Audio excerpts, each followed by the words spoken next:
सकता है और अंतिम समय तक रहता है कि वो बाहर हो सकता है।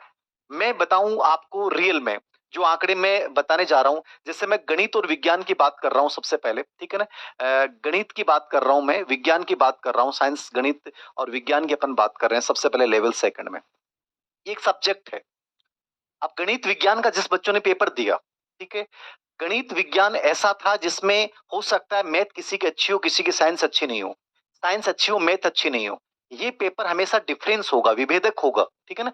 ऐसे पेपर में मेरिट ज्यादा जाने के चांसेस नहीं होते हैं, क्योंकि मैथ इतना टाइम वाला होता है जिसमें अपना टाइम इतना हो जाता है कि अपन पूरे पर्सन नहीं कर पाते हैं।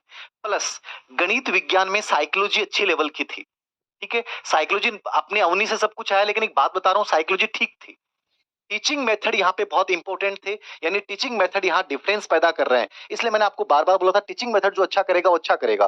तो टीएम जिसके बहुत अच्छे गए साइंस मैथ में वो टॉप कर रहा है, वो बहुत टॉप कर रहा है। और मेरे पास बहुत सारे ऐसे बच्चे हैं जो अप्रत्याशित नंबर है उनके, जो पेन लेने आएंगे गजब तरीके से, लेकिन फिर भी बेचारे बहुत सारे बच्चे इसको मैनेज नहीं कर पाए। जीके भी ठीक ठाक था, जीके तो कर सभी का नॉर्मल ही आया इस बार, लेकिन फिर भी टीचिंग मेथड ने डिफरेंस पैदा किया। गणित विज्ञान का एक लेवल ठीक था, विज्ञान नॉर्मल था, बट मैथमेटिक्स में टाइम मैनेजमेंट नहीं कर पाए।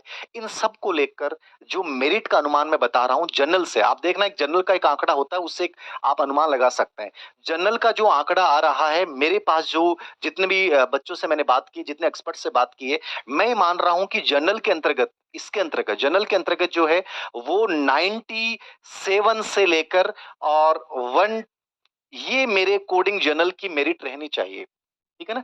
97 से लेके मैं मान रहा हूं कि 102, ये पर्सन जिस बच्चे के सही हैं, ये क्वेश्चंस की बात कर रहा हूं, याद रखना नंबर की बात नहीं है, जिसके ये पर्सन सही हैं, यानी इनके बीच में आ रहा है माइनस नेगेटिव वेगेटिव कट के, वो बच्चा सिलेक्शन की दौड़ में 100% शामिल है। हो सकता है, हो सकता है 95 प्लस वाला हर बच्चा सिलेक्ट हो जाए। कोई बड़ी बात मत मानिएगा। जब पेपर हम देते हैं उस समय लगता है मेरे बहुत सारे थे, लोगों ने इतने माइनस किए, 120 130 35, बाहर आए तो और कम हो गए। और जब अधीनस्थ सेवा चयन बोर्ड अपनी रियल में माया दिखाएगा, मतलब आंसर की जारी करेगा, कुछ भी मान सकता है, कुछ भी मान सकता है, मान लीजिएगा आप। मैंने देखा है पीटीआई एग्जाम वगैरह में, इनमें साइकोलॉजी में, इनमें आंसर कुछ भी मान सकता है, ठीक है ना।